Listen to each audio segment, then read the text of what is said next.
Absolutely delighted that you could take part in this podcast this afternoon. The whole aim is to really bring to life some of the magnificent work that Mind is doing in the city and in East London as well.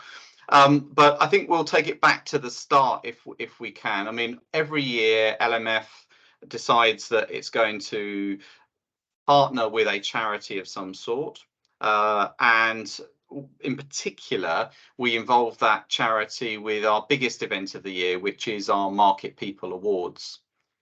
This year it was held in May, and it was a pleasure to have your team involved. It was a great evening, as you experienced. You were there yourself. But I thought, just to give our listeners and our followers a bit of an idea about Mind, it'd be great to sort of go back to the start really and understand a little bit more about the organisation. So perhaps you could just explain what Mind is and the sorts of people that seek support from Mind. That'd be really helpful. Well, thank you so much for inviting me here today, and for the pleasure of your company and the company of many other insurance partners at Drapers Hall in May. Mind is a federation of mental health charities, and our collective mission is that we will not give up till everyone with a mental health difficulty gets both support and respect. So it's very important that we're both challenging stigma, myth busting, and making sure that mental health needs are seen as just an ordinary part of life, but also that people get whatever support they need to have. So as part of this federation, we have around 110 local minds who are local independent charities who work in partnership with each other, fundamentally with their local communities, and with what we call National Mind, which is the campaigning arm of Mind. Collectively, we have worked around mental health for over 75 years. Mind in the city, Hackney and Waltham Forest, celebrated its 40th anniversary in 2021. And so we've been really fortunate to be part of the community, both in the city and Hackney, and then the last 10 years, part of the Waltham Forest community. And we are very deliberately a broad church. We work with any and all mental health needs, either to elevate the voices of people who can't access mental health services and to provide support for them to have rights to access mental health services, or to work with particular groups of people who may be more exposed to mental health needs because of the nature of their work or their social circumstances, or for whatever reason. We as an organisation have some particular focuses both on the Black community's mental health, which is something which is acknowledged because of the impact of structural racism, that people from Black community have more significant mental health needs. We also have a particular focus on LGBT plus mental health needs. LGBT plus people are twice as likely to attempt suicide than the general population, for example. We also have a particular focus on work and mental health, and supporting the mental health of people who might be working in sectors where they are more exposed to high stress as a result of their jobs. So during the pandemic, we have been supporting people who work in care homes. We support people who work as part of hospital teams to respond to the pandemic and manage their own mental health needs. We also work very closely with the Metropolitan Police and London Ambulance Service in supporting their mental health needs, counter-terrorism teams. We also, given that we are based in the city, are there for the needs of people who work in financial services and other jobs within the City of London.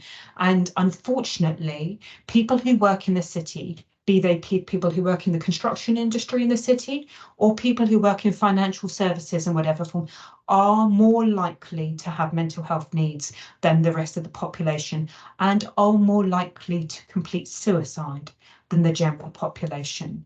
So we work in an area where we have really diverse communities, but really significant mental health needs. So we have to work alongside people to really understand what works for them and how offer a diverse range of approaches to be able to support those needs effectively.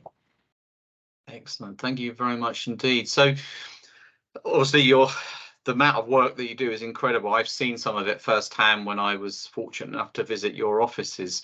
But tell us a little bit about how you became involved with Mind to start with. What sort of drew you into the movement, which is obviously doing such tremendous work? Personal experience. So my first involvement with Mind was in a pub in Coventry when I was an undergraduate student at Warwick University. I myself, I have a diagnosis of bipolar, which means that I experience very significant depression at times and also periods of elevation, which can be actually very uncomfortable as well. I had a very difficult period in my teens where I had some very challenging experiences that I was lucky to survive. And coming to Mind and meeting other people who'd had similar experiences, for that, witnessing them being able to laugh, to create, to connect, to be non-judgmental was incredibly empowering for me. I was training to be a psychologist at the time, so I knew that I was going to want to work in mental health, but having that warmth and sense of acceptance for whoever I was something that I really got from Mind that I didn't get from accessing mental health services. And that really made me want to work as part of the Mind community. And so part of my journey, be that as a professional, or indeed the personal parts that I bring to my sense of purpose and how I want to connect at work, have been very powerfully formed through my own experience of mental illness and that of many of my friends. Interesting. Well, you've obviously been on a journey. It must be enormously empowering now to be in this position where you can really help others with their mental health needs and see them on their journey. And obviously the part of London that you're in has obviously some issues as well. As you said, you've got the City of London, where people might think, well, City of London should be almost self-sufficient, but they have real challenges and needs there, don't they, in the financial district, as well as in other parts of the community. And I met some of those people and saw some of them in their sort of workshop environments when I visited your offices in East London recently. It's very, very interesting to see. So you've been on a personal journey yourself, and so it must be quite rewarding to be in this role as well, to be able to give back as well, which is interesting. One thing I would like to ask you is about the bigger picture. So perhaps I know when we spoke before, you obviously have got access to a lot of data. Perhaps you just paint a bit of a picture about the mental health status of maybe London, but certainly the UK as well. Absolutely. And there are many statistics to speak, I think, particularly clearly to the scale of need and why it's so important that we collectively acknowledge our roles together in addressing mental health needs. The first statistic is £118 billion, which is the annual cost to the UK economy of mental health needs. Wow. So that's the whole spectrum of mental health needs, from people experiencing anxiety and the challenges that they might experience both for being absent from work, overly present at work, or being unable to work. The other statistic I will bring, and this one I think is a very, very difficult one, which is the cost of each suicide caused by mental health needs, is £1.7 million. And what that is made of is the economic cost of someone not being able to work because they have died by suicide. Very often, the people most likely to complete suicide are men who are middle-aged. So people who may be at what you would expect to be at the height of their economic earning power. So it's the effects on the family of loss of income. It is the astonishing effects of bereavement by suicide, which is a terrible journey to have to be on. It is also the fact that anyone who is bereaved by suicide is themselves more likely to die by suicide.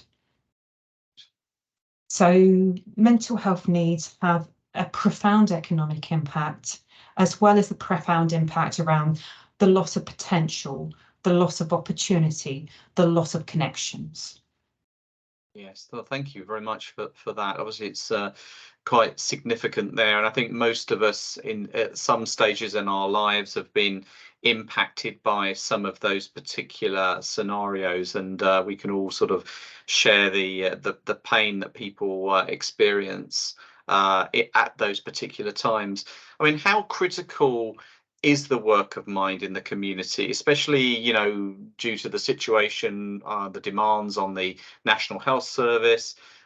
Without the work of mind, I guess a lot of people wouldn't have anywhere to go for their mental health needs. I think it remains absolutely critical. I think we come from a historic place where mental health needs weren't acknowledged. And I think we still see that in terms of how NHS resources are allocated, that mental health does not get the same level of investment as many other circumstances and health conditions that people experience. So it really is the role of charities to be able to both bridge the gap and to advocate. Also, there are many people who might choose not to access NHS services because of either fear of stigma or because of fear that those mental health services won't respond to their needs effectively, but either because of the circumstances they come from either previous prior experiences, or because they feel that they will be judged. So if you're a city person whose success is based on reputation, admitting to having a mental health need can still be seen as tantamount to having failure or potential failings or vulnerabilities. And we need, and the role of organisations like Mind is also very much to say, it's okay not to be okay. Many of us will be in that position. It is a sign of strength to be able to look after your own health. It is also quite a skill to look after your own health.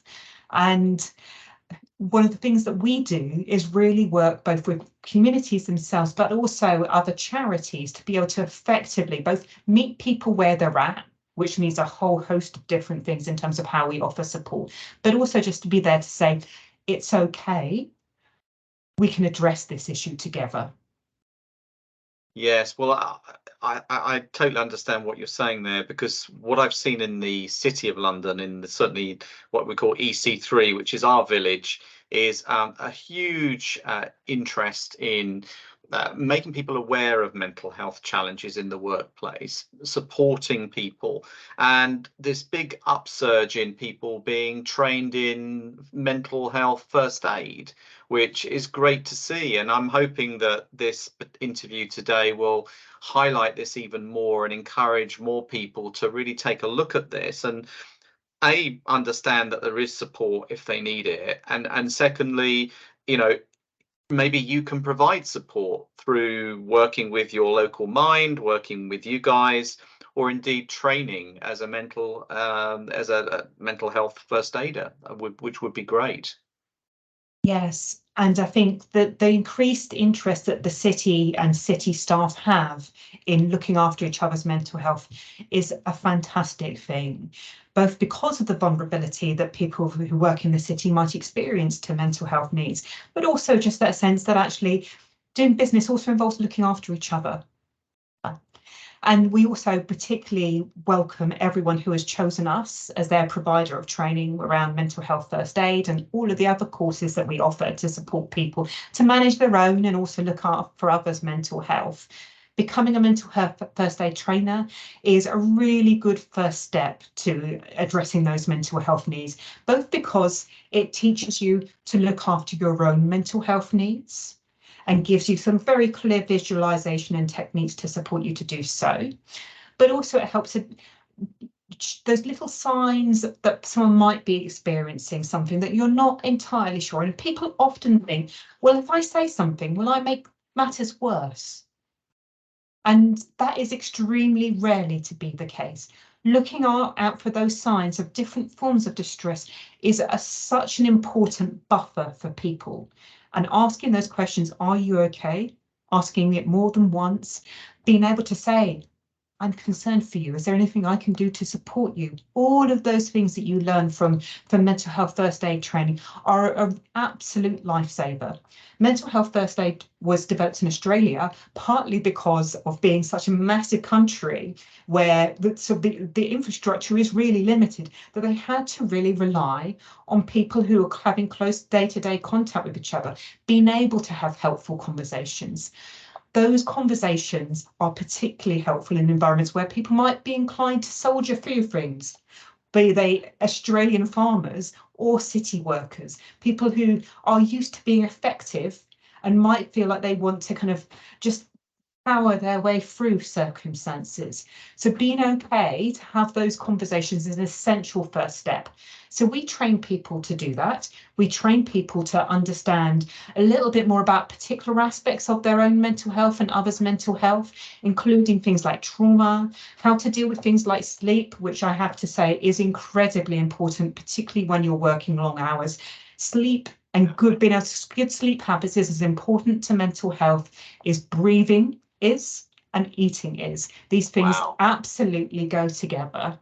So learning how to manage all of these things for yourself and to recognise the signs of when people aren't managing as part of your team is incredibly important. We also offer training and consultancy. So we do therapeutic support to companies. So we might go in and do an analysis of their culture, both in terms of kind of the messages that come from C-suite or from their HR departments. We might unfortunately come in after there's been an incident, particularly a suicide-related incident, both to support the organisation to debrief and to grieve collectively, or to help them think through how they can prevent such an awful occurrence happen again. In many cases, organisations don't know exactly what they want, and so what they prefer to have is some kind of diagnostic support. We don't know exactly what isn't going right in our organisational culture, but we know that there's something that isn't, and so we really want to work to change that. And so we work alongside them to train that through our Mind in the City arm. Thank you. Well, that's very helpful to know, because I'm sure that some of the people listening today will want to reach out to you guys and see how they can work more closely with you. So thank you very much for explaining that. So as we said at the beginning of this particular interview, every year we choose a charity to support. Last year we chose the London Ambulance Service, which an organisation you mentioned that you work very closely with. They did mention to us that they work very closely with you as well, and they've received support from you. So this year we've obviously chosen you as our nominated charity. We, as you know, at the awards we raised £10,000, which was obviously the initial burst. We hopefully will raise some more throughout the year, but and that came from the very kind generosity of the London Market Joint Ventures, and indeed all the people that were at Drapers Hall that night celebrating the talent that we have in the London insurance market. But be very interested to know, based on obviously that initial £10,000 that we've raised, if you have any plans for those funds, because I know that you tend to work very often on a project-based approach. So I'm sure that our listeners would be very, very keen to know perhaps if there are specific projects that you've earmarked those funds for. Absolutely. And first of all, thank you to everyone who gave such great company and such generosity on that evening. It's very, very much appreciated. Most welcome. And what we're intending to do with those funds is twofold. So as I said earlier, we are part of a federation. And so local minds work within areas of operation, areas of benefit, but we also work collaboratively together, because mental health communities are much wider than geographical boundaries. And so part of the funds that we were raising that night are going to Mind in London, which is a collaborative of 18 local minds within Greater London. Wow. And the specific focus for that work is on the Muslim Mind Collaborative. And so we are working with a whole range of charities and philanthropists within the Muslim community in London to platform a better understanding and way of addressing Muslim mental health needs. So there's about 1.2 people in London who identify as Muslim at the moment. 40% of them live in poverty. and poverty is strongly associated with poorer mental health. We did a piece of research as the Muslim Mind Collaborative in 2021, which indicated that young Muslims in particular were very unlikely to seek support for their mental health precisely because they feared Islamophobia, as well as other form of stigmas around mental illness itself. And so what we want to do with that funds is both to use them to create some specifically tailored therapeutic support for the London Muslim community, using the very good work that our network of Islamic focused psychotherapists have been doing and building up. But also supporting toolkits for Mind staff, but also NHS staff within London to really understand what is it that's different about how you might address the needs of a mental health need from someone who is coming to you who identifies as Muslim from any other group. What are the things that makes that person feel more comfortable, more welcome, more likely to feel capable of addressing those needs in partnership with you? So we will be training our own staff throughout the London Mind Network to be able to support doing that. We will be training them in some specific Islamic focused therapeutic supports. We will be supporting our Muslim staff, because also making sure that people can get therapeutic support from people that they feel understand their experiences is really core to what Mind does. And so we will be delivering and building a Muslim Mind staff network as part of that as well. It'll also go towards us within Mind in the City, Hackney, Waltham Forest, specifically in developing one of our subsidiary organisations, which is the Radical Caring Training Company. So we're very fortunate as a local Mind to have lots of people who are consultants and psychotherapists who work with us, who have developed specific therapeutic supports for different groups of people. And we this year are developing a trading arm so that we can train different organisations, including other charities across the world and the NHS, to be able to provide these therapeutic supports in order to more effectively address the needs of different communities, including the Muslim community.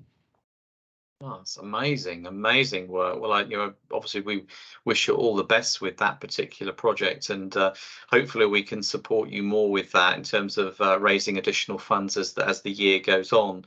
So if someone is listening to this broadcast today and feels that they might benefit from some support from Mind or one of the say parts of the Federation, what would your recommendation would be about how to access that support? Where do they go? Where's the best place to start? Acknowledging that you have a need and that you are worthwhile and that you should receive support from that need is in itself a big step, and we applaud that step. Now, each local Mind has its own website, it has its own phone number, it has a unique range of services, but I would strongly advise anyone wanting support around their mental health to go to their local Mind's website. So if you type in Mind into Google or any other search engine and the local area where you live, then you will find that we will be able to have some kind of support for you for your mental health needs.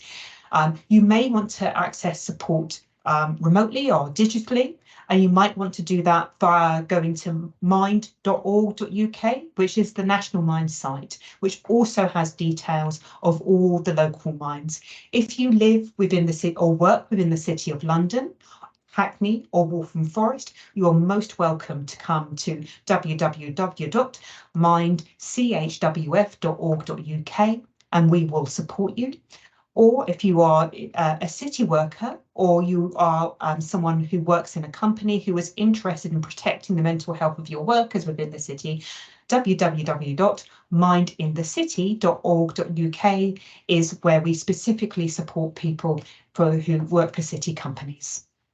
Excellent. Well, thank you very much. And probably that answers my next question, was about if someone wants to support you, an organisation, be it part of their own nominated charity scheme for the year, should they contact those, those same addresses, those local Minds, or how should they go about that?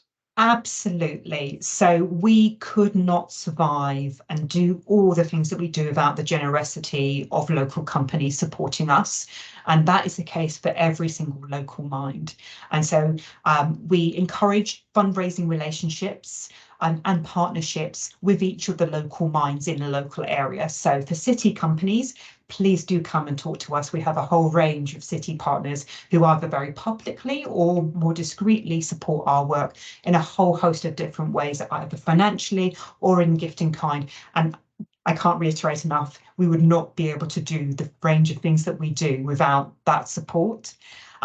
If you're an individual or a company based in another part of London, then you're most welcome to contact those other local minds associations, and they would be most grateful of your support. Excellent. Well, I hope people do, and the city is always particularly generous and philanthropic, so I'm sure that people will be in touch. But I'm conscious of your time, because I know you're in a particular busy role. So I'd just like to say thank you very much indeed for sparing the time to talk to me. I have to say, my team and it's been a real pleasure working with your team in East London, and hopefully this broadcast, and indeed the work that we've done at the Market People Awards working with you, and that we'll continue to do throughout the rest of 2023, brings more light to the great work that you're doing, and that more organisations reach out to support you. But I'll just say thank you very much indeed. It's been a real pleasure, and we look forward to continuing that journey with you. So thank you very much indeed for joining me today, Vanessa. Thank you very much, and thank you to everyone in the London Market Forums who's given so generously. We really appreciate it. Thank you very much indeed. Thank you.